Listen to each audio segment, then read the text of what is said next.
Mac Power Users, episode 572, iPhone and iPad tips.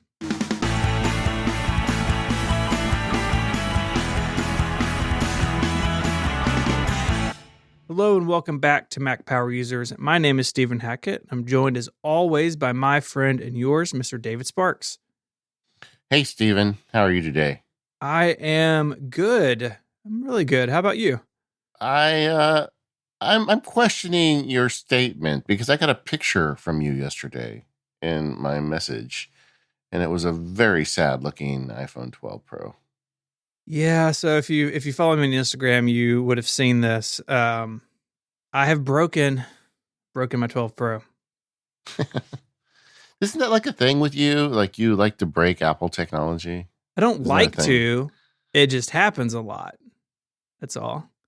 I mean, how often do you break phones? I mean, how many phones have you broken? Well, I've got an Apple Note list. I feel like I even updated it. I've talked about this Good. somewhere, but it's a pretty long list. Let's see. 2, 4, 6. This is iPhone number 7 that's been broken. Wow. Well, A good for you. 4S, a 6, a 6 Plus, a 7 Plus, a 10, a 10S Max, and now the 12 Pro. I feel like at some point Apple's going to put you on a list, like a no-flies list for Apple Care. They'll be like, "Oh, no thanks, man. No thanks, Yeah. you're on your own." Yeah, you can't. Yeah. So I always do the Apple Care Plus on the phones. And it's for this reason. I have a tendency to break them. I do generally use them without a case. So some of that's on me. A case probably would have saved this phone. But because it landed basically flat on its back on concrete. So the back is completely shattered all the way up to the cameras, including over the LiDAR sensor. So this happened yesterday. Last night, I tried some low light photography, and because the glass is shattered over the LiDAR sensor, it like couldn't focus in low light. It is acting very strange. Yeah. It's murdered. So what happens during a pandemic when you've got Apple Care and your phone breaks? So this is new to me because we have an Apple store here, and I thought, I'll just I don't really want to go in, but I guess I'll put on a mask and go to the Apple store. And then I remembered, right, our Apple store is closed. In fact, it's been closed for almost a year. It was open for a couple of months in the summer, and then they closed again, and they haven't reopened. But Apple does have this thing called the iPhone Express Replacement Service. It's available to people with Apple Care Plus. And basically how it works is, in my case, I just did the online chat with Apple support yesterday. Give them the serial number, tell them what happened. And how this works is they send me a replacement iPhone. And I still have my busted phone. My busted phone is here with me. It's now in a case to keep the back together because there was glass everywhere. Yeah, okay. So put it in the case after I break it, which, say what you Closing will. the barn door, Sure, choose your saying here. All that. All that's true. And so they send me a phone, and then I can move my data, and then I send them the broken one. Because on the phone, all the Face ID phones, if you break the back glass, it's a full phone replacement. Yeah. So I'm charged the $99 incident fee per my Apple Care Plus agreement. But because they're sending me a phone, they put a hold on the credit card number I gave them of the full amount of the phone, which in this case, because it's an iPhone 12 Pro, the 512 gig version, whatever that is, $1,300 or something. So, I had to sheepishly go to my wife and be like, hey, I'm going to park this on the credit card for 2 weeks. They said it would take 5 to 7 days to get the phone to me. I have not gotten a shipping notification yet, but we're recording this on Monday. It's a holiday in the US, so I expect to get a shipment notification maybe tomorrow. And then once I have both of them, I have 10 business days to return the original phone. Now, for me, I'll just do it whatever evening that is. I'll do the direct phone-to-phone transfer because this phone still fully functions. I've been using it all day. Just the glass is shattered on the back. Yeah. And then I can send it back to them. So this is nice. I'm not ever without a phone. Obviously, I can't go into an Apple store because ours is closed right now. the parking the money on the credit card, like that's not ideal. I don't love that, but I understand why they do that because I have Yeah, two of what if their you take phones. off with it? Yeah. Yeah, exactly. So yeah, it's my first time ever using this program, and I'll report back. But from people I've talked to who have used it, because this is how they do this for Apple Watches and a bunch of other stuff. I've heard really good things about it because you can transfer your data. You're not like if you do the Genius Bar, which I've replaced phones, through the Apple Store many times. Then you're going home with a phone with no data on it and you're using iCloud to restore. And I really like the direct transfer just over your Wi-Fi network. Yeah. And I don't want to be stuck in a position where like my phone is not set up or I'm waiting for iCloud or something. So I can do this in my own time over the 10 days. I'm sure like everything else with Apple, it'll come with the new label on it and I just drop it back off at UPS or FedEx or whatever. And then that charge will come off my credit card. I'll be out the $99 as expected. I broke the phone. So yeah, that's kind of where I am with it. Yeah. Well, I'm glad that they have a way to accommodate you with all this going on. I have kind of a similar Apple Store, Apple Care bit of information for listeners. As I explained on the show, my first M1 MacBook was a MacBook Air that had serious problems on arrival. And I called Apple to try and get a Genius appointment to have them look at it. Because even with, Steven's help and other friends, this thing, I think there was a hardware issue with that computer. I think so too. And they're like, well, we don't have any appointments for you. Call back in a week and see if you can get an appointment then. And, I just got the computer and I'm thinking there's also this return problem period, right? And I'm like, if it's this hard to date it, I'm not going to get married to it. So I just decided to take it in and return it. My wife had an appointment that was near an Apple store. So I went to the Apple store and it was all safe outside and everything. And I returned it. And just on the lark, I said, do you have any M1s in stock? This was early when there weren't very many. And they said, oh, yeah, we do. We have a MacBook Pro, not a MacBook Air. I said, okay. So I bought a MacBook Pro, but only had the 8 gigs of RAM. And I used it and I started immediately getting memory errors. And we talked about that on the show too. So I decided that computer really isn't going to be good enough for me. I ordered a build-to-order Pro with 16 gigabytes, and I intended to return the first MacBook Pro, so computer number 2 in this series of 3, right? Except the store closed between the time that I bought it and the time that I ordered the new one. And I couldn't return it. I called up Apple's 1-800 number and said, can I just mail it to you to get a return? And they said no, because the stores and the online use a different system, which is kind of amazing, but they do. They said, you have to take it to the store. I said, well, the store's closed. And the bit of information I got was that you can return that computer up to 2 weeks after the store opens. So there's like a Nice. hold on it. And so it's sitting, on a shelf in the box, completely wiped, waiting to go back. But I check once a week to see if the store is opened. And with the way things are in California now, I may have this computer for another month or two before I actually can return it. Yeah, and it's definitely not just people who don't have Apple stores that are closed because of the pandemic. A lot of people don't live near a phone. I mean, we hear from a lot of listeners who their nearest Apple store may be a multi-hour drive. And so Yeah. these online programs are good for lots of people. And like always, the chat support was really good. It's pretty quick. They did the paperwork, they sent it to me, I signed it, sent it back. And yeah, I expect to have a non-Shatter 12 Pro probably, on my front doorstep here in just a few days. Yeah. And another thing I did on that transaction was we had an extra 12-inch MacBook Adorable here.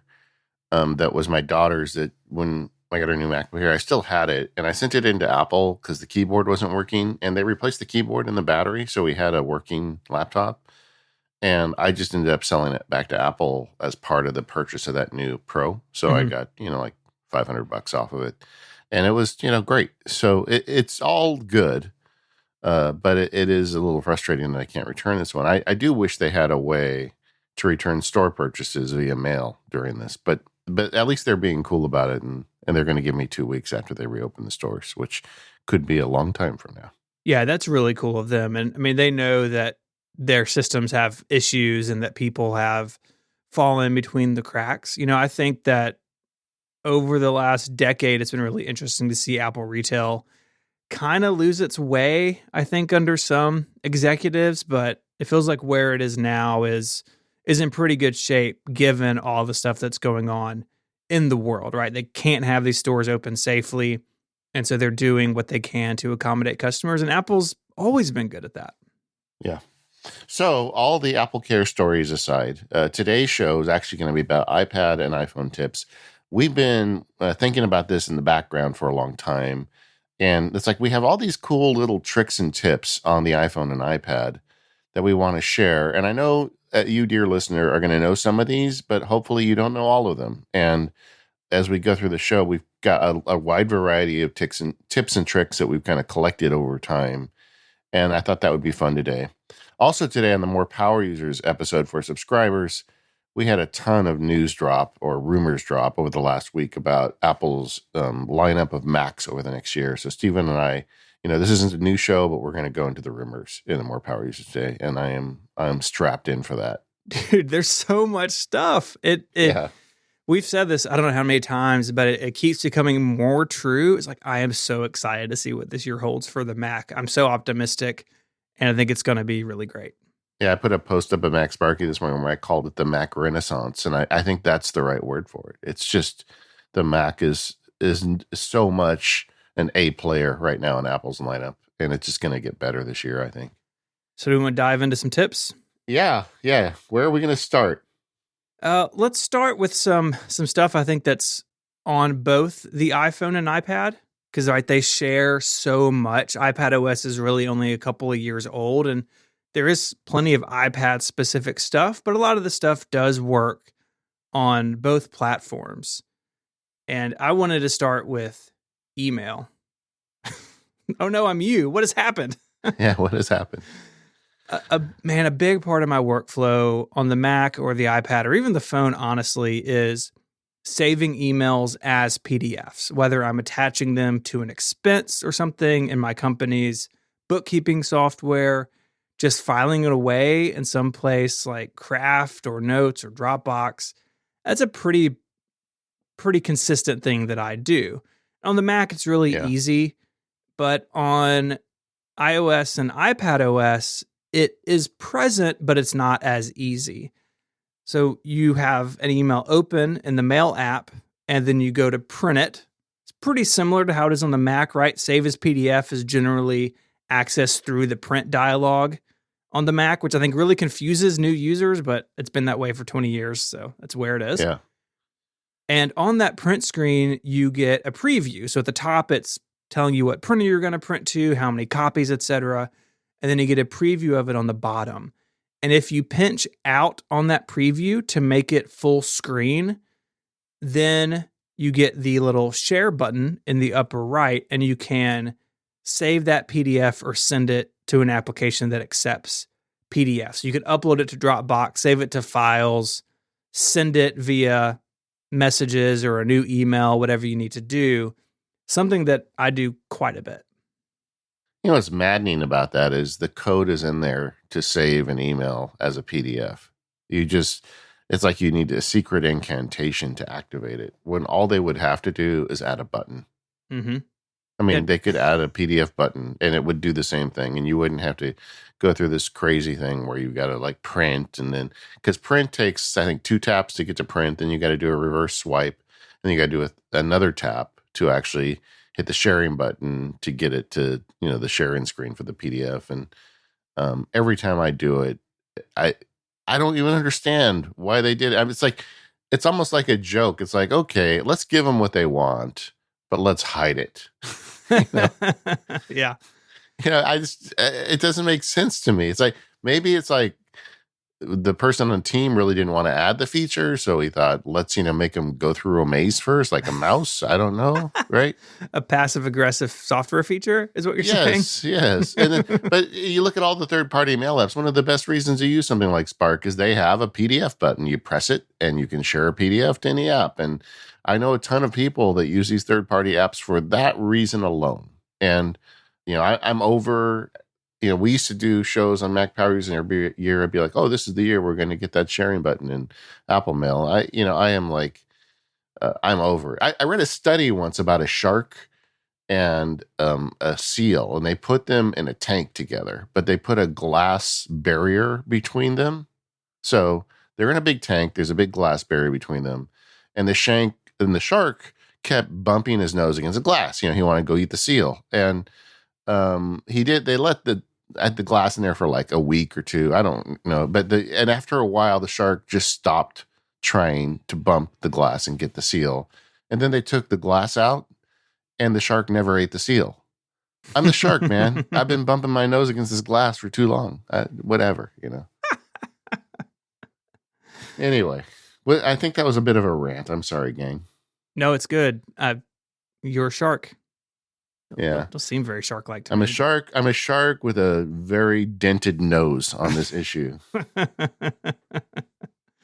I've got a bunch of them here. Some of them are really simple. Some of them are kind of more complex. I'll start with a simple one though, and this is one that I think a lot of people just don't know is there. They added it recently. So when you go into the settings on your iPhone, which is what you're going to do for a lot of the stuff we talk about today on the show. There's a lot of drilling involved, settings, general, blah, blah, blah. You drill down 4 or 5 levels, and then you get stuck there and you want to get back out, but you want to keep working with settings, and you've got to decide, am I going to, jump out to home screen and start over again, or am I going to click the back button 8 times? You don't need to do that. You just long press the back button and it pulls you out of settings. Not only does it pull you out of settings, it gives you the ability to go back to any level in the settings that you're in. It's a dumb little thing, but I don't think many people know about it, and it makes navigating your settings on your phone way easier. It's also true in Mail. If you have folders and subfolders in Mail, you can also press and hold on that back button in Mail and then go all the way back up or to any intermediate level. So this is something that shows up more than one place, which is nice because then it kind of bakes itself into our habits. Yeah, the first place I ever saw this feature was in OmniFocus, and it's still there. So if you're an OmniFocus user and you're, drilled down through your perspectives or your whatever in OmniFocus, you want to just get back to the main screen, you just hold down the back button and it takes you all the way. And so this has been kind of banging around in the community for a long time, but Apple is bringing it into the operating system now, and I think that's good to know. Definitely. I would even extend that to say that the long press does all sorts of things all over the OS. One complaint that a lot of people had when it was force touch, when you actually had to press into the display, right? That was a very short-lived hardware feature. Actually never made it to the iPad. But that long press can do all sorts of things. Not only does it show you shortcuts within applications on the home screen, which is a great way to jump into a specific part of an application.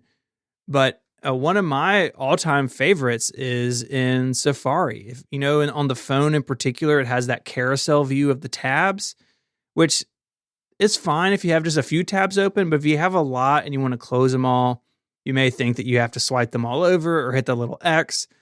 Well, you can actually long press while you're there in Safari and close all the tabs at once, which is a huge time saver.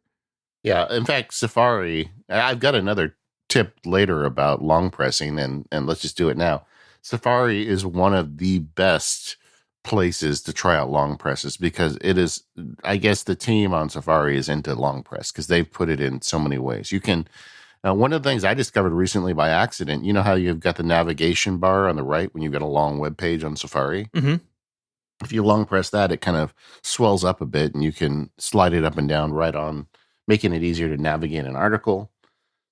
You can close all open tabs. That was the one I think that most people don't even realize is there. You can also reopen recently closed tabs. And the way you do that is you long press on the plus button in that screen, and it'll give you a list of your recently closed tabs. You can go back and get those. Stephen, how you do that trick where you have a folder of tags or folder of bookmarks on your Mac, getting ready to start a podcast. You'll open all the bookmarks for Mac Power Users or whatever on your Mac. You can do that on the iPhone too and the iPad with a long press. So you just go to your bookmarks menu in Safari and long press on a folder, and there's an option to open in new tabs all of those bookmarks. I mean, there's just a bunch of stuff in there, and it's great. The other one I use all the time, if you long press a link, it'll open a preview of that link, Mm-hmm. so you don't like exit where you're at. Like you're reading an article and they make reference to something, and you're like, well, do I really want to read that or not? If you just long press the link, it opens a little preview of it, so it gives you a better idea what you'd be clicking into. I don't know. It's a very powerful feature. Long press is also very useful, as Stephen mentioned, for app icons. If you long press on them, it gives you additional options, which I don't think enough people really are aware of that or use that. What are some of your favorite long presses outside of Safari? One of my favorites in Safari that you didn't mention is if you are. I do this a lot if I'm like researching something and I've gone down that rabbit hole and I need Yeah. to jump back in my history. You can long press on the back button and you get a little pop up and it gives you your entire like breadcrumb trail of the web pages you had opened in that tab, and you can go back, which is really really handy. See, I didn't even know that one existed. Yeah, they're everywhere in Yeah. Safari. It is it is wild. They really do love it. I think you're right about that. Yeah, they also give you a contextual menu with a long press on a link, so you can download files. I often get people asking me on field guides, how do they download them on iPad and iPhone? And you can do it. It's a little tedious, but you can get a download link on a file just by long pressing it. Um, so, it's just, like I said, the Safari team is all in with those long presses. They are. And it's interesting because we had the Force Touch for several years, and now that's kind of gone away and been replaced by the long press. But people still want to force press. You don't have to do that. Just set your finger on it and keep it there. You don't have to like pressure your finger through the glass anymore. Yeah. That took a little while for me to unlearn. Yeah, but I don't even think about it anymore. The problem with long press, in my opinion, is that it is a hidden interface interaction. Just like the obvious analogy on the Mac is the right click, but on the mouse you have a second button there that you can see and know that you should right click, right? I think a lot of users have no idea long press does anything anywhere, and it never occurs to them to use it. And then Apple sometimes gets a little tricky with it. Like, for instance, on the Apple Watch, for the longest time in the app view, a force press on the Apple Watch would allow you to switch the app view from that useless honeycomb view to a list view, which is the only way civilized humanity should use a watch. It doesn't work anymore. Um, if you long press, it wants you to delete apps. It doesn't give you a chance to change the view mode. You have to go into the preferences. Mm-hmm. And that's just another problem. It's like, okay, you start training me that I can long press, but then you change the behavior. I'm not a fan of that. One of my favorite places where the long press comes into its own is in Control Center. And we're going to talk about Control Center some more, but a lot of the things in Control Center, if you long press, give you additional functionality. So if I long press on the flashlight, I can change the brightness of the flashlight. My favorite is the timer. So it gives you this graph and you can scrub it from 1 minute up to 2 hours. And then you can just hit start. So I don't have to go into the timer UI. I can do it right from Control Center. Likewise, if you click on the thing that's got like airplane mode and cellular, Bluetooth, etc., you can go in there and turn things on and off individually or change settings. A lot of stuff in Control Center has hidden things to edit and change. This episode of the Mac Power Users is brought to you by 1Password. Go to onepassword.com/MPU in all caps to get 20% off your plan. Now, it's the new year. It's a good time to start thinking about, what can I change this year? And one of the things I would recommend you consider is an audit of your computer security policies. And there's no better companion for that than 1Password. If you download 1Password on your devices, it's like having a little security expert in your pocket. It does a couple of things. First, is it creates passwords for you. So when you go to a new website, you don't have to go to the same old password you use all the time. As humans, it's very easy for us to want to do that, to have like a go-to password. Maybe you've got a couple passwords, like you've got the simple one, like pencil, and then you've got a clever one, like pencil eraser 2001, something like that. And you think you've got it all figured out. Well, you don't, because if any of the bad guys hack into any of those systems, even if it's not your fault, they break into the website and get your password and your email account, they're going to go and start using those all across the internet to see if they can get your information. One Password just comes up with a completely unique and special password for every website. You can even tell it how to make that password. So it can be a bunch of different letters and symbols, or it can be a series of random words tied together with hyphens. No matter how you want to create your passwords, it'll do that for you. And then it'll remember them all for you. That's why it's called One Password. You just got to remember the one password. So you get both the security that you want plus the convenience that you need. And that's the base level. But One Password does so much more. It can go through and store secure notes for you, like where I keep my medical records in there so nobody gets them if they get my phone. They also have these great systems that go through and keep track of the logins you have, and they'll let you know if like one of the websites that you use has been hacked, so you can go in and change your password and protect yourself. It's just like a security tool. And the family and the company plans are really useful. With me and my wife and my kids, we have different vaults that we share with our family plan. I pay for it just like you guys do. And just the other day, my wife needed to log into the waste management people, and I sent her the password through the secure vault that her and I share, and she was able to go in and take care of that. And I didn't have to text message it to her or do something dumb and unsecure. And that super heavy password I have, even for the waste management website, it didn't bother her because she just copied it and pasted it through her One Password installation. It was just awesome. So you should use One Password too. Get a family plan, get your spouse and your family in on it together so they also learn about security, and get 20% off with that website at onepassword.com/MPU. Once again, onepassword.com/MPU. Make it all caps to get that 20% off. Let them know you heard about it here at the Mac Power Users, but even more importantly, set up some security going forward into this new year.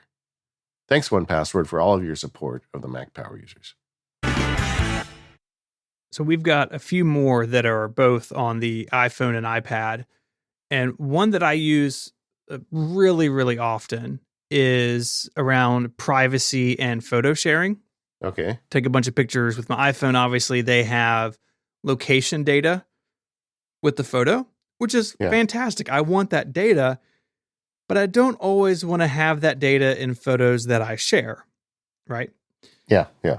And if you're sharing them from iOS, there is a really easy way to make sure that there's no location data associated with the photo you're getting ready to send somebody. So you're in the share sheet, and this is a good tip for lots of things in the share sheet. Very often there'll be an options button at the top of the share sheet.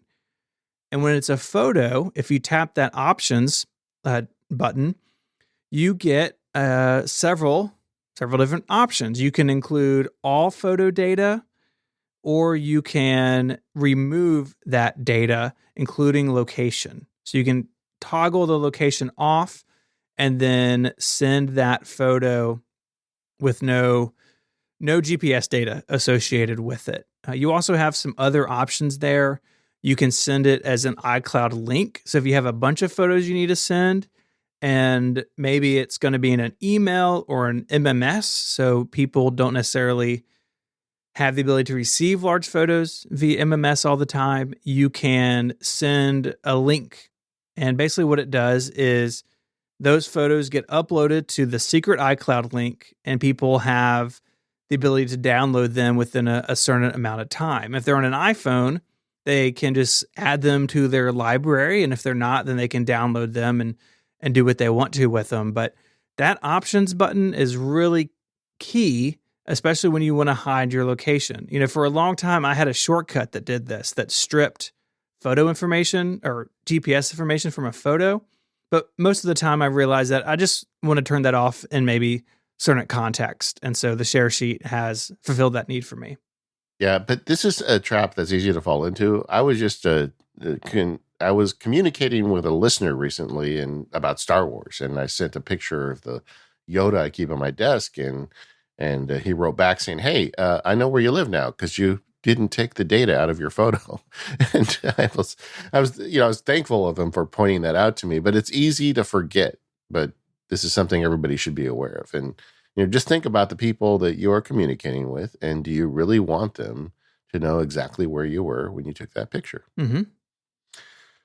We talked briefly about Control Center, but I want to go a little bit deeper on Control Center. I think this is a very underused feature.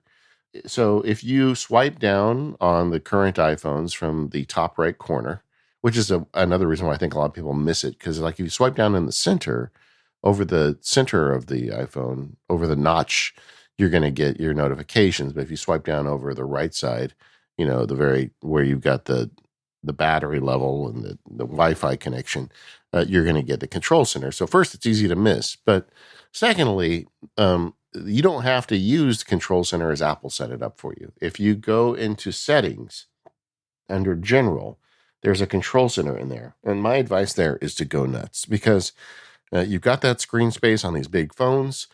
Put as many tools under the Control Center as you can fit.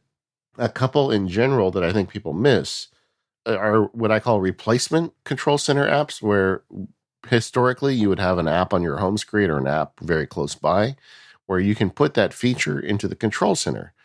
Exhibit A for me is Wallet, right? Every time I travel, I need Wallet because I usually put my plane tickets and things there.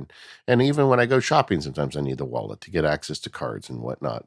But I always hated the idea of putting a wallet icon on my home screen, or even putting it in like close real estate, because it just didn't feel like it earned it. But you can just add your wallet to the Control Center. And now anytime I swipe down to the right side, I can jump straight to my wallet, and it's just always there. Other ones like that are Calculator. If you're going to use the built-in calculator, I do wish that you could customize them to third-party apps, but you can't now. Camera and flashlight. While there's ways to get to the camera and flashlight quickly, one of them is Control Center. You can just add them there, and you're good to go. One thing I do with the camera is on the lock screen, it's in the bottom right-hand corner. So I have camera on the dock in the right-hand side, and in Control Center on the bottom right. So like that section of my screen is always available to me to launch the camera quickly. Yeah, and that makes sense. I mean, I know a lot of people say you shouldn't put the camera on your home screen because, it's such valuable real estate. But, I mean, you got kids and you want to take pictures, and they are not necessarily cooperative about pictures. So if you're going to get the shot, you got to get it open as quick as possible. Right? That's right. That is right. And then Stephen talked earlier about long pressing in Control Center, which is opens a whole new level of like coolness if you start long pressing these icons. And then suddenly, like, you want to get the camera, but you want to get to the selfie camera or whatever. You can do that stuff without having to fiddle in the app. You just swipe down Control Center, long press the camera icon, and you're good to go. There are some Control Center apps that I think don't get enough love, and I wanted to point a couple of them out. Is that okay?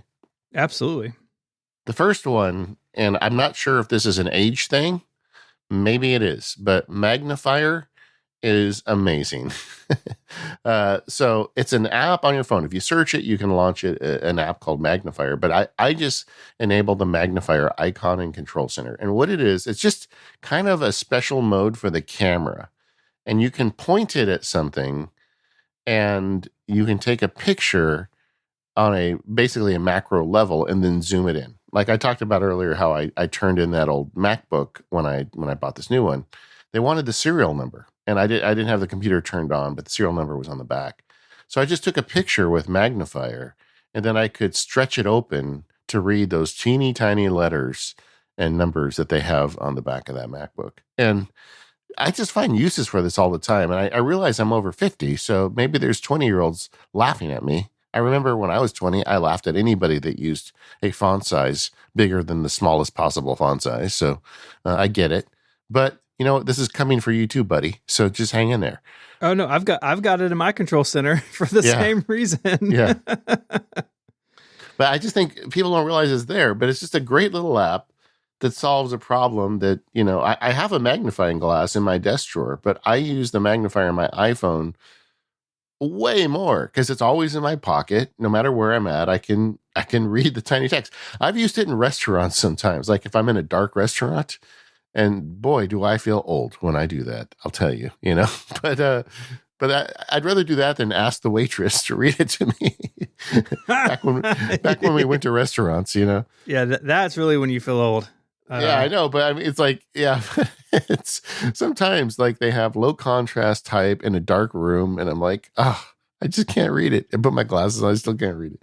But so magnifier, it works. So that's something you can use. A related pick, even kind of sadder for me, is text size, but the text size app. So I don't really need to turn the text size up on the phone. My eyes are good enough; I can generally see it. But occasionally there'll be an app that makes weird choices, and there's a text size slider, so you can slide it up and make it really easy.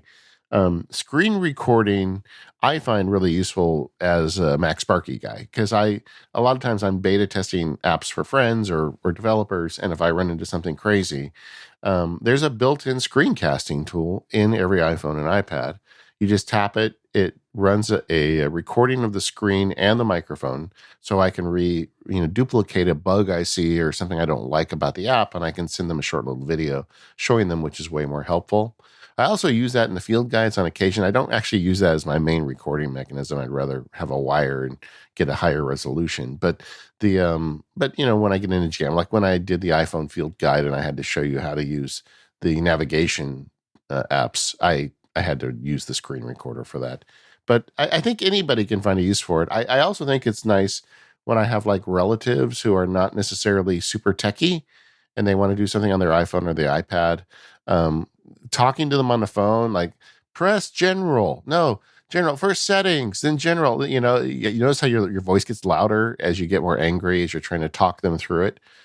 Just make a video and send it to them, and then they can figure it out on their own.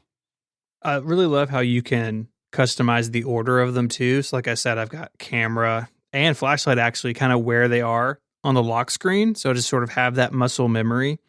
Yeah, it's great. And I wish that we're a little off topic now. I wish the Mac Control Center had more of this. And I think it will over time. Yeah. But also, like you said, I wish that third parties could, just like they do in shortcuts, they could offer support for Control Center. So if I didn't want to launch Calculator, but I wanted to launch pCalc, or instead of launching Home, one of the third-party HomeKit apps, I think that would be really nice. I totally agree. I feel like that is low-hanging fruit. And especially with all of the regulatory problems Apple is facing, this would be an easy win for them to say, oh, yeah, third-party apps can also access our Control Center. So it's not just Apple apps. And that's right. All that would be would be to give the app developers access. And they could even put a separate section. So you'd have the native apps, and then below that, you'd have a separate section, just like you have with the Today View screen currently, where you hit the little plus button and add it. I mean, I feel like that code is nearly written. They just need to implement it for Control Center. And then I guess the third-party apps would have to submit an artwork for the Control Center button, because it really shouldn't be the icon. It should be, I think, the kind of the black and white monochrome look of Control Center. But yeah, I would not be surprised to find that something that we get this year.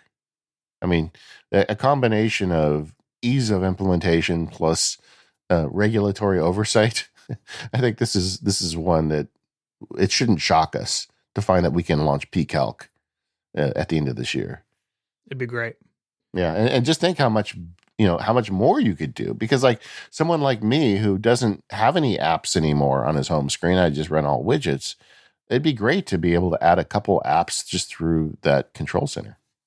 One of the Control Center, components you can turn on is a remote, so you can manage or control an Apple TV. This has changed a lot over the years. There used to be like an iTunes remote app, and then there was a remote app for the Apple TV, and now it's just built in, so you don't need the remote app anymore to do this. And I use this all the time because I live in a house with 3 children, and very often my Apple TV remote is nowhere to be found. And so I can just pull my phone out and it's actually easier to use than the Siri remote in some ways. And it's great. Yeah. Let It's me put your absolutely great. mind at ease. My children live with me now and they're grown. Hmm. And just so you understand, nothing will ever change. They could be in their 20s. It's still missing. And I bought a special, in fact, I'll put a link in the show notes. I bought a cool little Apple TV remote cover. It's a rubber cover. So when you drop it, it doesn't break, but it has magnets in it. And so you can stick it to the refrigerator, or in the case of our living room TV, it literally sticks to the frame of the TV. There's a very easy place to find the remote in my house. If I'm using the TV, I walk up to the TV and I stick it to the side.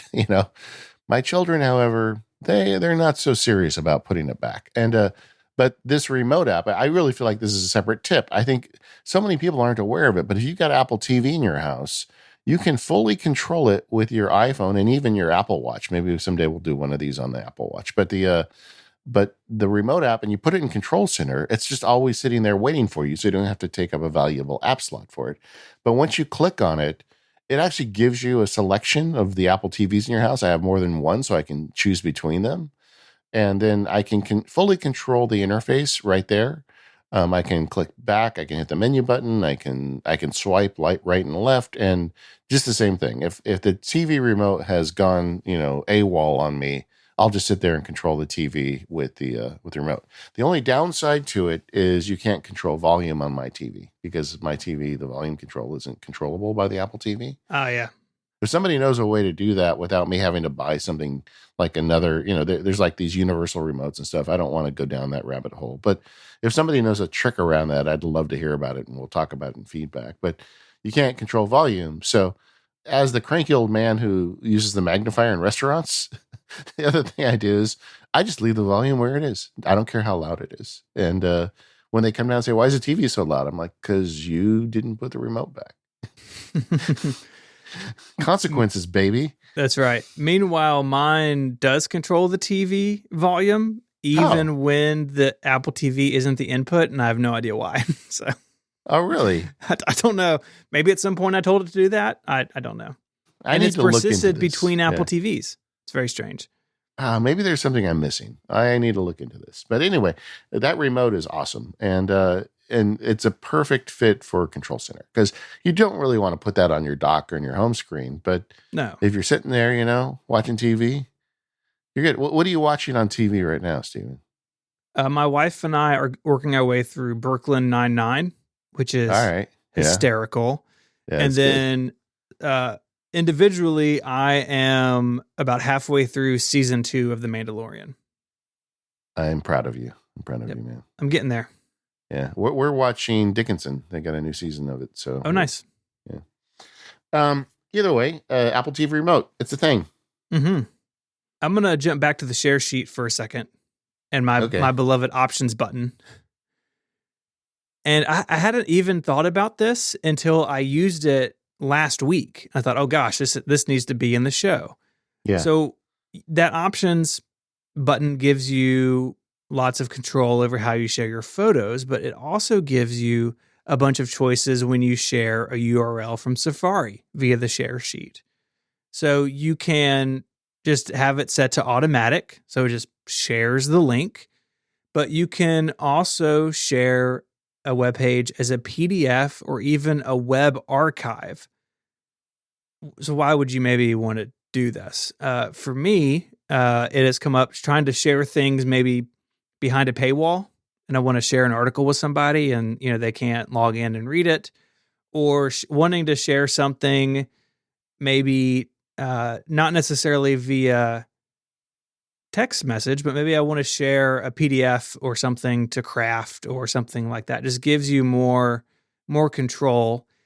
And an even cooler trick is if you have Safari in reader mode, so say that you're reading an article and you have it in reader mode, and then you go share it and you share a PDF, the PDF will contain that stripped down formatting. Because very often when you print a web page to a PDF, it looks janky, right? It can be really hard to read, especially if you're sending it and the other person happens to be on their phone at the time. So that reader PDF is a really nice way to be able to share the contents of an article, really easy to read on the phone, and that's something that I do not all the time, but when I need it is really helpful. Yeah, totally. Totally. I have a couple small ones that are kind of buried settings I don't think many people are aware of. One of them is, you know how app developers want you to give them feedback and they have a pop up that says, hey, rate my app, blah, blah, blah. And you just don't want the distraction. It seems like those always show up at the worst times. There's a settings for that. If you go into iPhone settings, iTunes, and App Store, there's a toggle there to switch off app ratings and reviews. You turn that off, you stop getting bugged. Wow, I didn't know that was there. Yeah.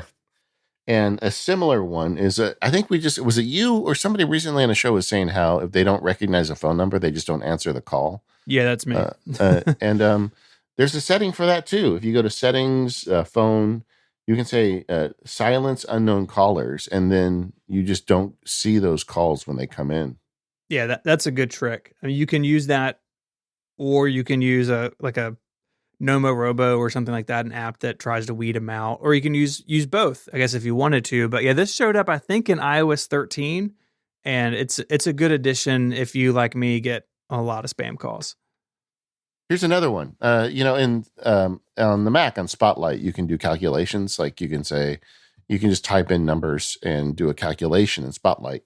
I don't think most people realize you can do the same thing in the search bar on the iPhone. So you don't even have to open a calculator app for simple calculations. Just open the Mac, swipe to the right, and there's a search bar there at the top of what used to be the Today View screen. And if you type in a calculation there, it'll do it for you. Yeah, that's great on the Mac, and having something just really quick. I mean, it's kind of like having, a scratch pad or the back of the napkin just on your iPhone or iPad. You talked earlier about how you set up your icons to make it easy to take pictures. I thought it'd be fun to just go through all the ways we know to initiate camera and to trigger the shutter. Oh boy, there's a bunch of them. Yeah, I'm not sure we're going to get them all. We're just going off the top of our head here. I just dropped this one on Steven. So you first thing is you turn on your phone. There is a phone icon there. If you press on that for more than a second, it just opens straight to the phone. You also, if you swipe to the direction that the phone is, it goes straight into the phone viewfinder. Control Center, we covered that one. Mm-hmm. Yep, you can use Control Center. And it, like the icon on the home screen, if you long press, you can jump straight to photo, a video, or selfie. So you can get to a couple of those different modes really quickly. Yeah. And once you've got the camera open, you can also you can take a picture, obviously, by tapping the shutter button. But if you've got it, like, let's say you're trying to take something very still, you can attach a wired headphone and take a picture with the volume up and volume down button on the wired headphone.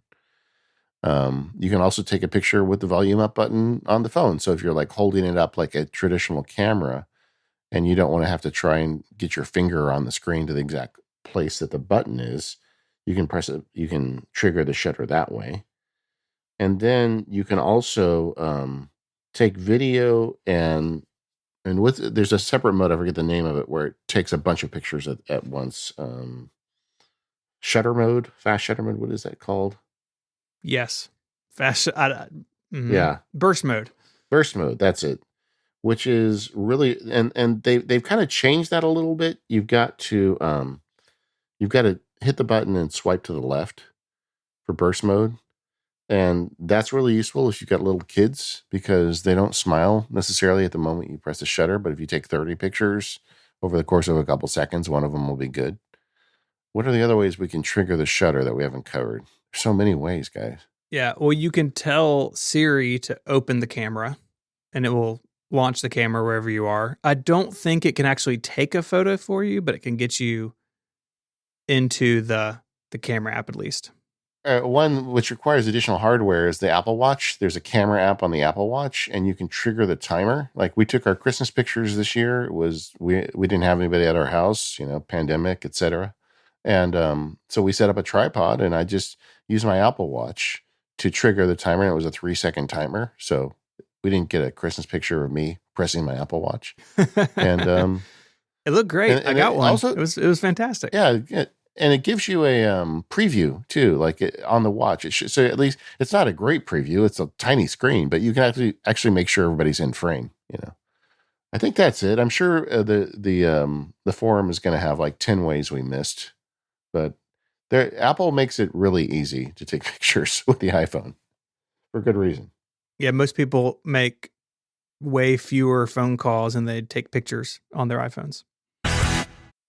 This episode of Mac Power Users is brought to you by DevonThink. You can get 10% off DevonThink 3 or upgrade to it right now by going to devontechnologies.com/MPU. DevonThink is the flagship product from Devon Technologies. It's the most professional document and information management application for the Mac. It's the one place for storing all of your documents, snippets, bookmarks, PDFs, etc., and then working with them. Because DevonThink isn't just a big file cabinet, it is a smart set of tools. Its integrated AI assists you with filing and searching, while the extensive search language and advanced Boolean operators make it easy to find what you're looking for. DevonThink features a flexible sync system that supports many cloud services or lets you synchronize over your local network. With everything securely encrypted, this gives you the choice for however syncing works best for you. I have mine all on Dropbox, but there's lots of other options. It has smart rules and flexible reminders that let you automate all parts of your workflow and delegate boring, repeating tasks. Let DevonThink automatically organize your data with rules you define. As you may expect, DevonThink supports AppleScript, but its AppleScript dictionary is one of the largest on the platform. There's no part of DevonThink for the Mac that can't be automated. You can extend its functionality with your own commands by adding them to its scripts menu. Even templates can have scripts inside them, and you can set up new documents with data from placeholders or inserted by your own AppleScript. Of course, there's so much more, from an iOS companion app to email archiving, scanning, or even an embedded web server to share your data securely with your team. I use DevonThink to house all of my Mac and tech history documents. Gang, it's tens of thousands of files, and it's PDFs and images and web archives and a bunch of plain text. And the search really is incredible. Not only is it very powerful, but it is really, really fast. I can search for something across all of these different files and get my results in just seconds. So if you need a tool to manage a bunch of document and data in your life, DevonThink is where you should look. You can get 10% off DevonThink 3 or upgrade to it right now by going to devontechnologies.com/MPU. That's devontechnologies.com/MPU for 10% off. Our thanks to Devon Technologies for the support of the show and Relay FM. Hey, one of the things you can do with your iPhone that I think a lot of people don't realize is measure. And we've never brought this up on the show, but as the iPhones have got better with the LiDAR scanners and some of the more recent technology, this measure app that Apple includes on the iPhone is actually useful. And so the way that works is you open up the app and it does like the spinning circle with a dot in the middle. And you point it at one thing and then you point it at another thing, and it gives you a fairly accurate measurement. Now, I don't think I'd use this to measure, the cut for the marble that you're going to install in your bathroom, but just for rough measurements, I find it actually pretty useful. And it's just like the magnification thing. It just shows up all the time for, ways to figure things out. Like if I'm going to make a shelf for my daughter's room, I'll point at the wall just to begin to figure out what I'm working with. Do you ever use that app? I do, and it's great for measuring things that would be difficult to get to with a tape measure. So one use that I have done several times is I've been slowly expanding my Ethernet network at home and being able to eyeball, okay, I'm going to be from this point in the attic over to this wall, and being able to make those measurements. Again, I'm not going to cut drywall for that ceiling based on this, but it gives me an idea of how much cable I need. That sort of thing is really fantastic and really shows off, I think, how good Apple's AR has gotten over the years. Because Measure has been around for a little while, but it is so good on modern iPhones. It really feels like the future to me. Yeah, just as an example, as we're sitting here, I pointed it from 2 feet away to my iPad Pro screen, which has a 12.9 screen, as Apple keeps telling us, and it gave me a 13-inch measurement.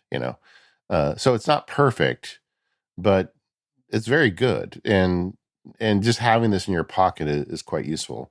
I have this weird thing I do whenever I'm bored in a strange place, is I try to figure out the dimensions of the room. And I don't think I've ever publicly admitted this fixation I have, but like, especially like dentist office or whatever, right? And usually I calculate it based on ceiling tiles because I know the dimensions of ceiling tiles because I do a lot of construction law. but but yeah, this has changed my game, man. Now I can get very accurate measurements when I need to know the dimensions of the room I'm sitting in. That's a very weird thing. Yeah, I know. I have a lot of hangups, man. I don't know what Okay. to say. You can also use your iPhone as a level, which is another feature that's been around for quite a while. It's now in the Measure app. This is one that I definitely use all the time for hanging something or just making adjustments somewhere. It is really good. Yeah, and it is definitely close enough. I feel like it's just as accurate as a bubble level, and I use it all the time too because it's in your pocket. One of the things that I think another obvious feature that a bunch of you are going to say duh to, but a few of you are going to have your mind blown, is moving the cursor on the iPhone. They started out with the idea that you tap on the screen and you'd kind of hold it and it would magnify. And it was a good first effort, but a much more accurate way to move the cursor when you're working with text on the iPhone is you long press the space bar and then start moving your finger. And it's like moving the cursor on the screen. And I think they added this 2 or 3 years ago, but I sometimes forget it's there because I don't edit that much text on my iPhone. But every time discover it, I'm just amazed by how useful that is. Yeah, it's really great and way better than just stabbing your finger at text and hoping hoping you end up in the right place. One that I use all the time as well is multi-select. So now on the Mac, you can select the first item and hold down the shift key and select the last item in a list or in photos or wherever, and everything in between would be selected. A version of that lives on iOS and iPad OS. I use it most in Mail to select multiple email messages, but it also works in message threads and a lot of other apps that use the standard list view and list controller. And it is to have two fingers and then you hold and then drag those two fingers down to the last one you want selected. And what will happen is the list will go into edit mode. You get little check marks down the side of Mail, and you can just drag with two fingers and it will select the emails under your fingers until you stop. And then all of those are selected. So I can archive all those at once or delete them all at once or whatever I need to do. This is something that I get. So our hosting provider for relay shows is Libsyn, and they send a lot of, not a lot, but sometimes they send, press type, PR type emails. And of course, we get them to all of our accounts, which is like 30 something Libsyn accounts. And deleting those one by one or archiving them one by one on my phone would be terrible. But this makes it really quickly. I can two finger hold and drag and select them all and get rid of them in just a second. Yeah, I mean, every time I use a third party app and they don't support this feature because developers can add this gesture to their list view, my heart breaks just a little bit. I mean, I feel like this should just be universal for every app.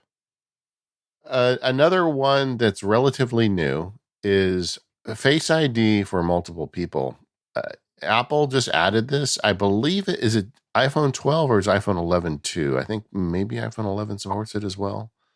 But you can add multiple faces to your Face ID, and like my wife and I, we don't care, right? Because occasionally I need to do something on her phone, or she wants to get on my phone to get the pictures, and adding multiple faces is now a thing, and I think people don't realize that. Now, is this like officially okay, two faces, or is it using the alternate appearance? Alternate appearance. That's Alternate how I do it. appearance. Yeah. Okay. Yeah. It works. Yeah, I need to try this because I've heard people say this, and it would be great. Just the other evening, I need to do something on my wife's iPhone 12 mini, and her work email requires a 6-digit PIN. And because I don't go anywhere, and when I do, I'm wearing a mask, as is she. Anyways, I set my phone to a 4-digit PIN during the pandemic, which I know is less secure, but it's easier to live with. And I was like, oh, what is her 6-digit PIN? And I had to like stop and think about it for a second. Like, oh, it'd be nice if I could just Touch ID my way into this, but I need to check this out and see if this would work for us. Maybe it's just because we've been married so long that we're starting to look like each other. I don't know. Maybe. Another one, when I did the paperless field guide, I covered this. There's a lot of great scanning apps out there. But if you only need to scan a document once in a blue moon, Apple Notes has a really good scanner in it for scanning documents. And it's not all that great in terms of like organizing them. It doesn't have all the features that a dedicated document scanner has. But if you open the Apple Notes app and hit the plus button, you can scan a document. One of the things that the Apple version does very well is setting perspective. So if you're laying the document on the table and shooting at an angle, it straightens it out very nicely. But like I said, if you don't scan very often, you really don't need to buy an app. This is good enough. Yeah, it really is fancy in the sense that you get the controls over. Okay, I need to crop out the background, and you can sign stuff. But yeah, if you're doing a lot of scanning, those apps make it easier and faster. But this is pretty cool for being for free. Yeah. You want to take a minute to talk about some of the iPad software specific stuff? Yeah, let's do that. I think the biggest thing that separates the two is the multitasking, right? I think you've got several things in there. Yeah. Yeah. I mean, just the ability to have slide over and split screen increases the ability to use a bunch of the built in features. So, first of all, a drag and drop is a thing that I think people forget about. And it's particularly useful when you've got two apps open.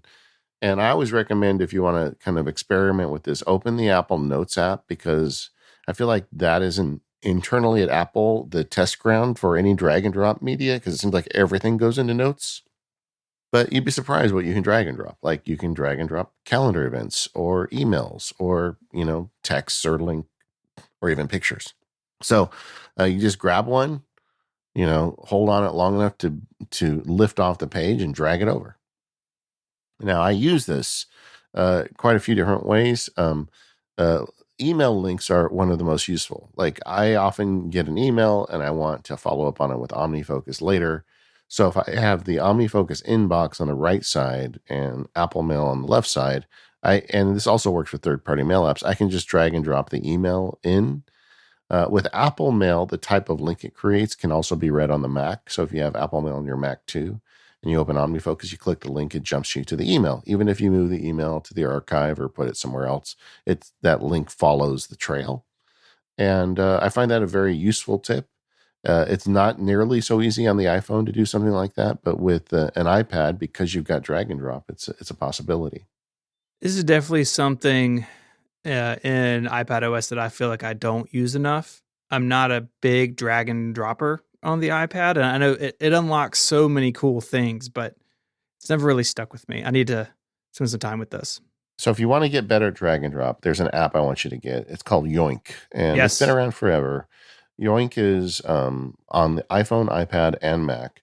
It's a shelf app, and by that I mean it's an app that you have to put things on. On your Mac, a lot of people treat the desktop as a shelf, right? You have a picture that you want to add to a document you're going to make, and you just put the picture on the desktop temporarily. You write the document, and then you just grab it from the desktop and drop it in on the document. There isn't a space like that on the iPad and iPhone. There's no shelf. There's no desktop that you can save things to. And I always felt like Apple should put a shelf in. Federico, I think, even made a video on it at one point, how he thought they could build it into the operating system, but they haven't. And I'm not sure they ever will. But there's a rich assortment of third-party shelf apps, and I've tried a lot of them over the years. And the one I keep coming back to is Yoink. It's particularly good, I think, on iPhone and iPad where you can use it. And this is a perfect slide over app. So I'm going to combine two tips here. Number one, Okay. get Yoink. Number two, use slide over. Slide over is like one of the best features on the iPad, where you can pull it's like it is the every sci-fi show you've ever seen where they swipe data in and swipe it off the screen. You can do that on your iPad. And like I do all sorts of things with that slide over, but Yoink is a great example of it. So I'm looking at a web page and I grab a link and I drag it, I slide over Yoink, I drop the link on Yoink, and now it's on the shelf. I can do the same thing with artwork or whatever. And so I've collected all this stuff on my shelf. Then when I go to my app to write a blog post or send an email or write a document, I can then slide Yoink back on the screen, and then I'll have the shelf there and I can drag the image right off Yoink and drop it into my document. And there's just not a better way to do something like that on the iPad than to have a shelf. I'm really kind of amazed Apple has never, really fully adopted that, because I think there's a lot of users that don't realize, these apps exist. Yeah, Yoink really is great, and they are a sponsor of my blog. But they've been around a long time. I've used them for a long time. One of my favorite things in it is you can use Yoink to download something and just have like the file reside there, and it's just a place to put things temporarily as you're working on something. And while that's awesome, where for me slide over really becomes powerful is the ability to have multiple applications in slide over at once. So I may be working in a text editor, full screen, but then I may have Twitter and messages open in slide over, and I could switch between them and answer a text message and then make it go away and go back to my writing. And I think my only complaint would be the mechanism to switch between them is a little bit complicated. Like you have to swipe between them and then you can get rid of them. It's like a smaller version of multitasking inside of multitasking. But once you get the hang of the gestures, having multiple apps there, it means you have even more opportunity for those little side apps to be useful while you're doing your main work. Yeah, some of the apps I use with slide over quite often, OmniFocus is almost always in slide over for me, because I don't spend time like managing OmniFocus while I'm working, but I do have perspectives that'll show me a list of things I'm going to do as Max Sparky or as a lawyer. And I can just have those perspectives in OmniFocus slide over, kind of get marching orders and slide it off the screen and go to work. And that's very useful. When I'm taking notes on research, I usually have a Ulysses or a drafts window there. Drafts and slide over is golden because drafts has great voice to text dictation support. So you can I read contracts. So I'll write a contract, I'll slide in and dictate notes on it and then slide it off and then have the full iPad screen again for the contract. It's just really useful for stuff like that. But yeah, use slide over, check out Yoink, get a shelf. Another thing on the iPad that I think a lot of people need to kind of wrap their head around are all the things you can do around keyboards with the iPad. I guess starting with you can attach a keyboard, which is pretty useful, right? I mean, to have it feel more like a laptop when you need it to. And like if you're a touch typist, having an attached keyboard, you just can't beat that it's way better than typing on glass, at least for me. Yeah, and one of my favorite things Apple's done in this is the ability to treat your physical and on-screen keyboards differently. So, for instance, I want autocorrect on a virtual keyboard, but I want it off on a hardware keyboard. And you can go into the keyboard settings, select the hardware keyboards, and say, I don't want autocorrect on. I want it off for hardware keyboards. And it leaves your other settings for the virtual keyboard the same. And so that has really allowed me to make the iPad hardware keyboard work the way I want my Mac keyboard to work. I don't want autocorrect and those things there. And if you find yourself being a little frustrated with that sort of thing, those keyboard settings have quite a few things you can change and tweak to make it closer to what you want. And then for the on-screen keyboard, there are some tricks to that too. Now, I think there's two kinds of people. There are people who have no problem typing on glass. And like when we had Fraser Spears on, he was talking about how the students at his school, at his iPad school, would get keyboards, but eventually just stop using them because they felt more comfortable typing on glass. That's never been me because I'm a touch typist, and you give me a keyboard and I can really crank words into it, and I can never match that speed on the iPad. In that case, if you don't want that big full screen keyboard on your iPad and you want something more akin to a thumb keyboard like you have on an iPhone, that's an option. So when you've got the keyboard displayed on the right side, there's a little button that looks like a keyboard. If you hold on that, then another button shows up that says float or floating. And you tap on that, and it shrinks the keyboard down to like an iPhone size keyboard that you can move around your screen. Apple's done a few different iterations over this year. At one point, they had it where you could split the keyboard, so you'd have one half on each of the screen, and this floating thing is the newest iteration of it. I know people that do like that over the full on screen keyboard because it gives them a way to type without taking up so much area on the screen. Especially if you have a small iPad, bringing that Yeah, little keyboard in, like on my beloved iPad Mini, is really great. I feel like the screen keyboard. We've talked about this already, but the iPad Mini, one of the best features is to put it in portrait mode and type with your thumbs. It's just so much. It's so much faster than any of the iPads in terms of glass typing for me at least. Mm-hmm. And then there's the third party keyboards. This isn't really that much of a tip. People know this stuff exists already. But I thought while we're on the topic, are you using any third party keyboards? Text expander, so I can have my Yeah, snippets and applications that don't support them natively. yeah, me too. The other one I use is Grammarly. Grammarly has an app. I have a Grammarly subscription, and so I can be in any app that I write in and get the Grammarly keyboard, and it'll do a grammar check of my document with some really powerful grammar tools. So I like that too. Yoink has a keyboard too, although I don't use it.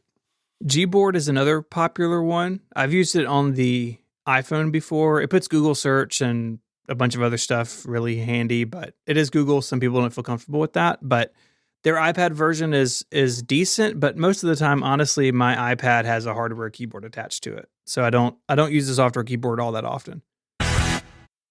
This episode of the Mac Power Users is brought to you by Squarespace. Make your next move and enter offer code MPU at checkout to get 10% off your first purchase. Squarespace lets you easily create a website for your next idea with a unique domain, award-winning templates, and more. Maybe you want to create an online store or a portfolio or even make the next great blog. Squarespace is an all-in-one platform that lets you do just that. There's nothing to install, no patches to worry about, no upgrades needed. You don't have to worry about any of that stuff. Squarespace has got it covered. They have award-winning 24/7 customer support if you need any help. They let you quickly and easily grab a unique domain name, and all of those award-winning templates are beautifully designed for you to show off your next great idea. My daughter, as part of her senior project, was required to build a website to show off her skills. I thought it was a great assignment from her professor, as he knew these kids were going to be going out to the workforce. So we made a Squarespace website. It was great. We got the website set up. I had bought her name as a domain when she was very young, and we finally used it. And we put together this great website. We were able to move the existing domain to Squarespace with no trouble at all. She spent a couple hours building the website. The beautiful thing about it is I had nothing to do with it other than getting the domain moved for her and paying the bill. That's it. And she made a great website, and she's already, getting contacts from people that are really interested in the stuff she has to offer because her website is kind of a combination of a bunch of things, but it looks amazing, and it's all done through Squarespace. I did same thing with Mac Sparky. I don't know. It has to be over 5 years ago now because I was just tired of having my website get hacked or going down for things I didn't know about. Squarespace has been rock solid for me, and it can be for you too, with plans starting at just $12 a month. But you can start a trial with no credit card required by going to squarespace.com/MPU. When you decide to sign up, use the offer code MPU to get 10% off your first purchase of a website or domain and to show your support for the Mac Power Users. Once again, that's squarespace.com/MPU and the code MPU to get 10% off your first purchase. We thank Squarespace for their support of this show and all of Relay FM. Squarespace, make your next move, make your next website.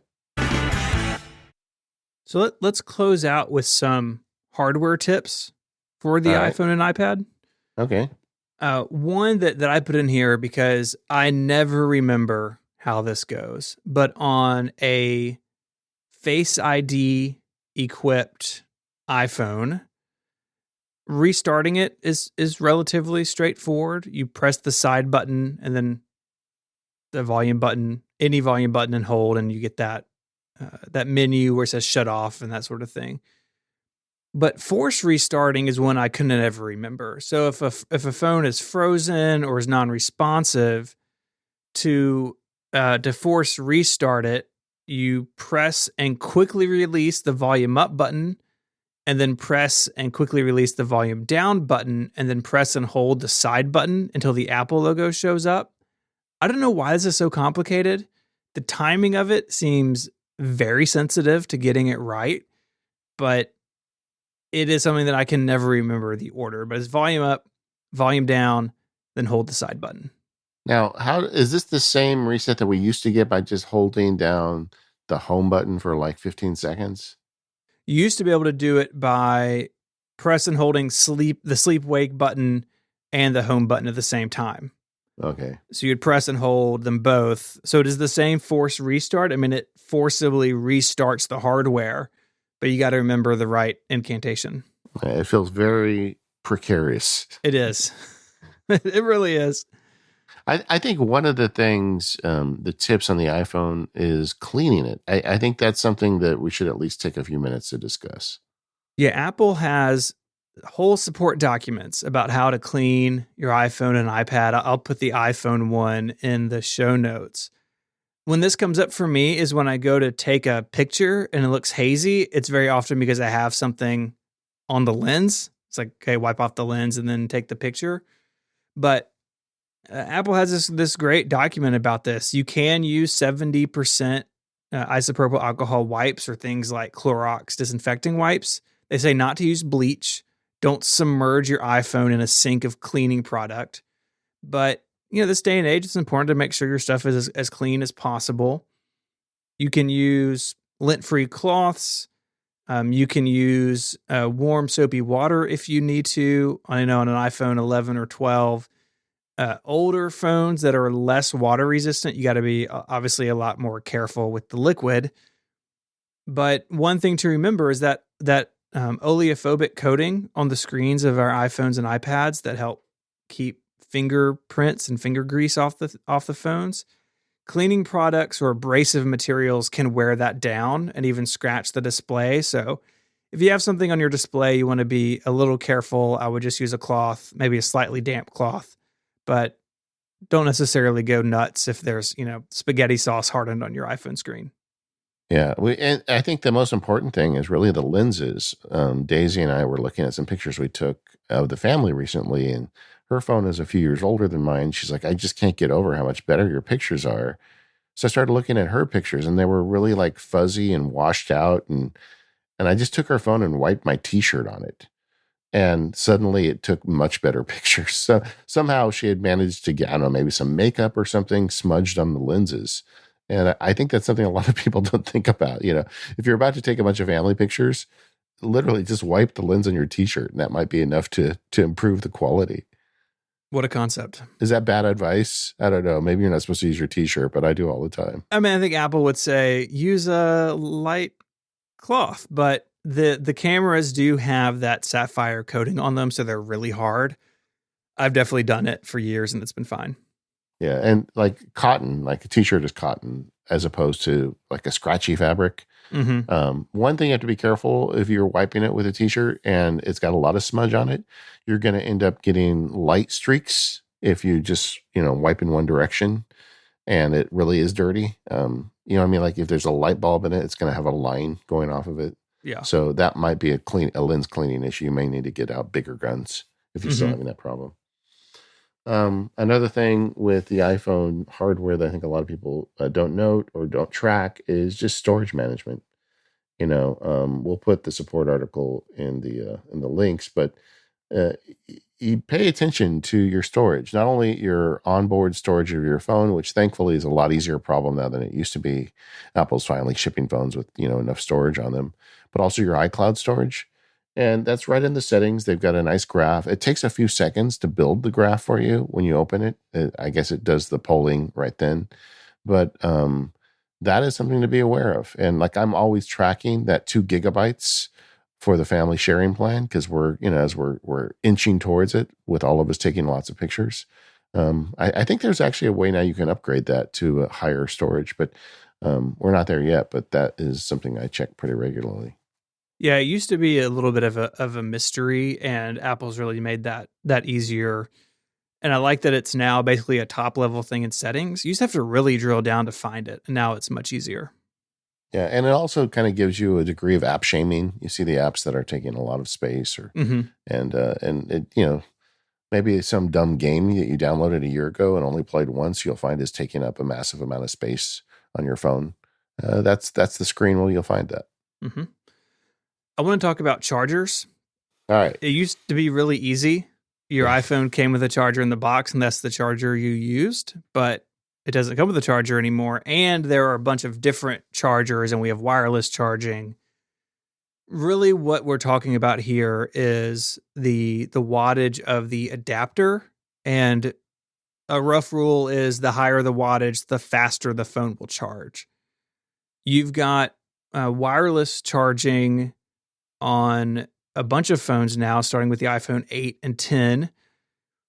That wireless Qi charging is 7.5 watts. It was 5 originally, and then it was bumped to 7.5 later on.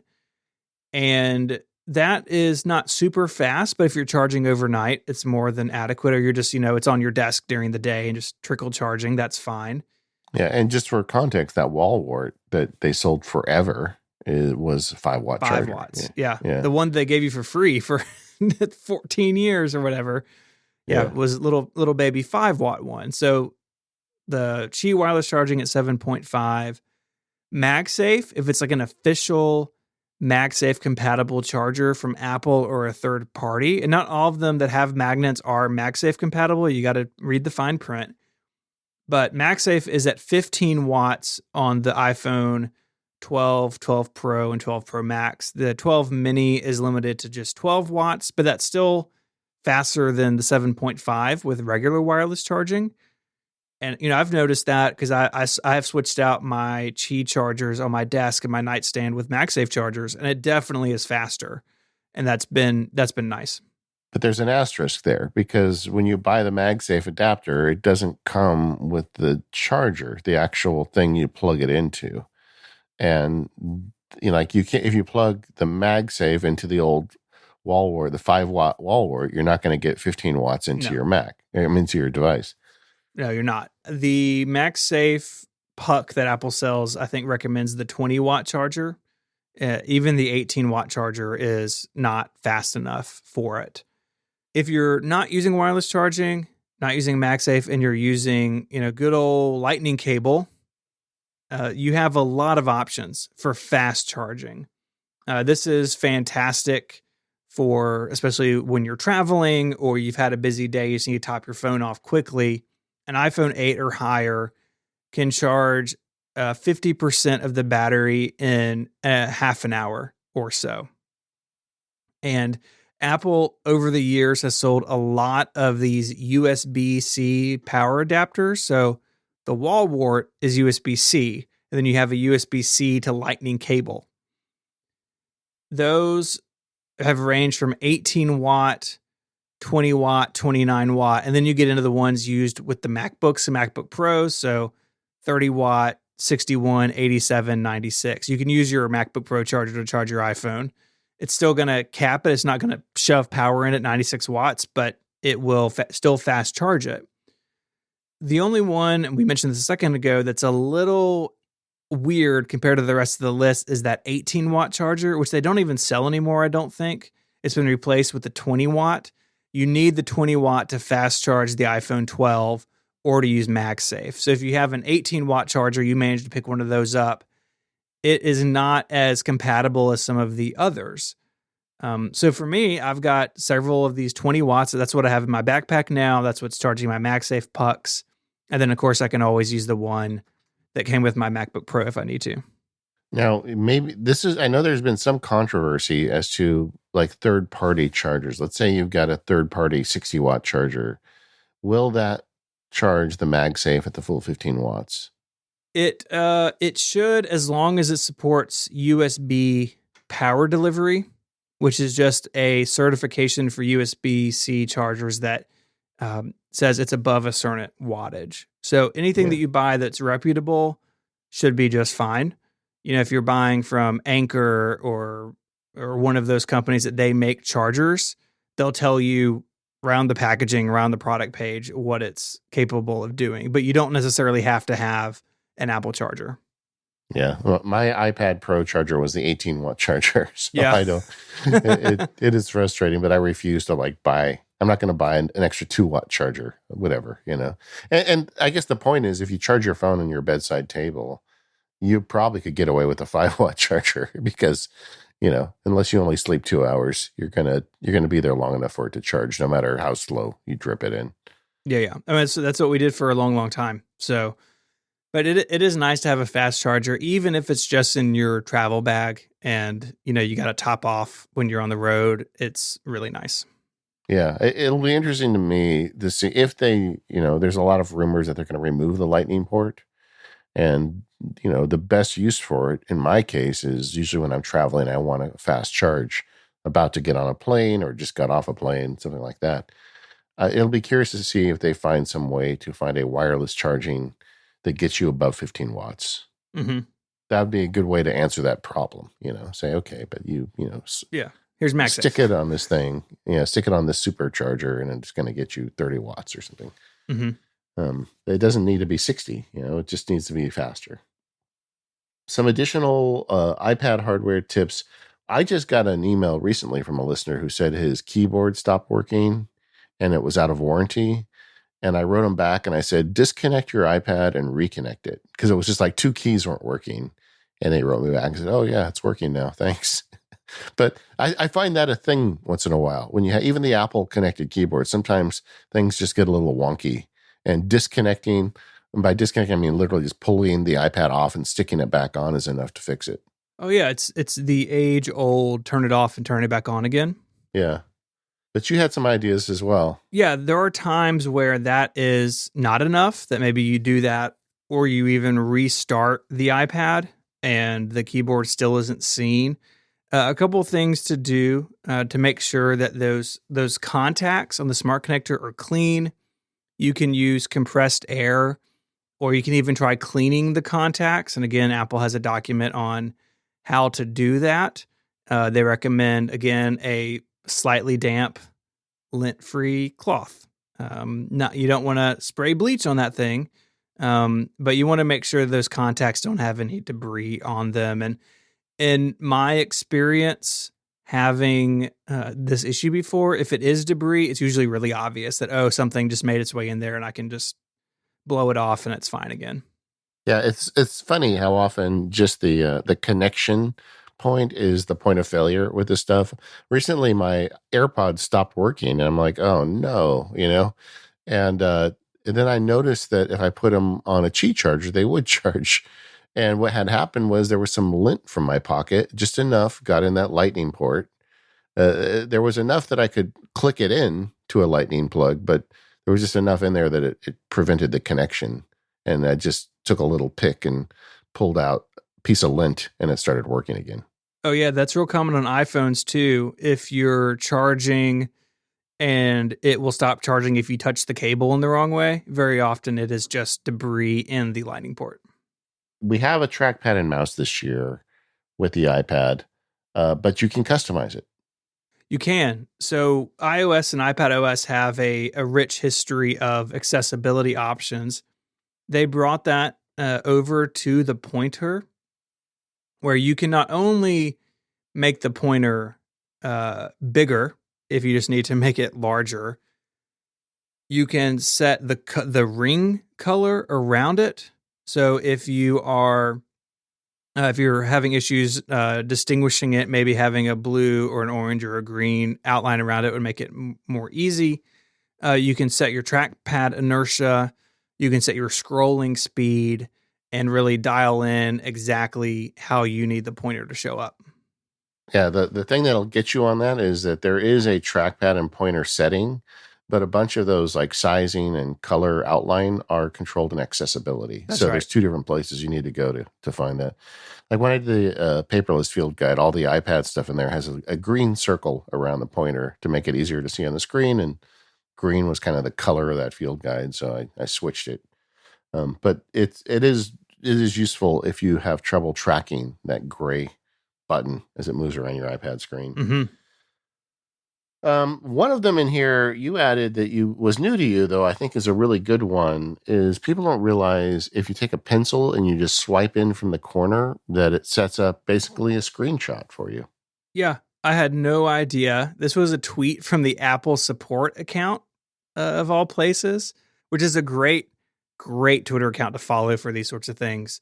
And yeah, so you have the pencil in your hand, you drag up from one of the bottom corners, and it grabs a screenshot of the whole screen and puts you in markup mode instantly. And it's fantastic, and it makes so much sense because if the pencil's in your hand, you don't have to stop and hit the physical buttons to make a screenshot.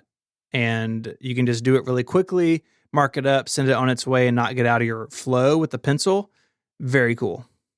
I use that all the time. I mean, that's one of my go-to features. Like when I'm working on a contract, if we're going back and forth on like one paragraph, I'll just blow it up in Microsoft Word with a pinch, and then I'll do the swipe screenshot, and then I'll literally write on it with the pencil what I want to change and just email it off to the guy.